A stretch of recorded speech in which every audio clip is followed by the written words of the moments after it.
Storytelling at its best in country music. That's what our first guest is all about. Steve Hill from Hillsboro began writing and performing while in high school and is still at it today. He's recently been to Nashville for an appearance on J.K. Coltrane's Stars of Tomorrow show. Why don't you tell us a little bit about that, Steve? Well, after the video, that CD was made and the video came out, they asked me to come out there to do that. And I got to go meet him and be on his show and stuff. He's real neat, real nice guy. And how did you get your start in music? From my mother's uncle. At 4 years old, he taught me to play the piano. And then by 5, I could bang boogie woogie a little bit, you know. And then I met a man named Ole Surgeon at Hubbard. He told me you need to learn to play the guitar because sometime you'll be with no piano you won't get to play. You can carry a guitar on your back, so he taught me the guitar at 11 years old. Very fine nice. Fine man. And tell me about some of your ventures as a musician.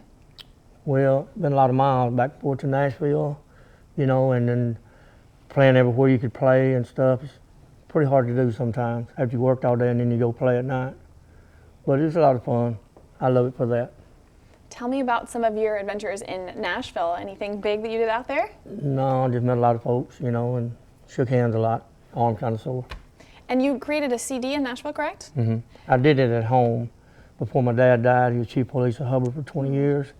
And then right before I wrote 23 songs at his house before he passed away. And then at the end, 3 weeks before he died, he said, if you're gonna go to Nashville, you need to go now. So I went and got the CD done and come back.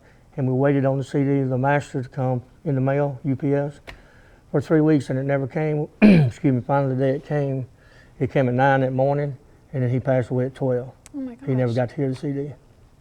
Wow, well, it So seems then I did a song called Heroes and Buddies at his funeral. That's beautiful. It seems like his legacy lived on through your music, though. That's very important. Yep.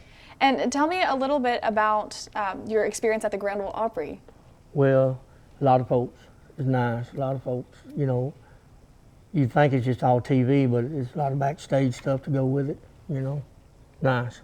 That's incredible. And Steve, I know you are famous just all around the world. You've got some, you know, a good fan base outside of the United States, but you've also got some Central Texas ties. Why don't you tell us about that?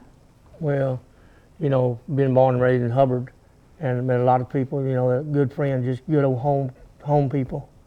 And you know, the home people, the elderly people, what carry you through. Yes, ma'am. And what inspires you in your music? Is there any message that you want to tell people through your music? Day-to-day life. You know, your highs and your lows, you know, and you know, the oldest music is gospel, and it all comes from gospel. You know, well, no matter where it starts, ends, and it started in gospel. Why don't you tell us where we can find your music, Steve? Go to CD Baby, and you can buy it there. You can buy it on Rhapsody, or you can buy it on Amazon. And you can see the videos on YouTube. Just go to Steve Hill and put in That Old Gate is the first one, and it'll pop up. And the last one is Dollars and Change at the Courthouse. All right, and we'll be hearing some of that. We're really excited here.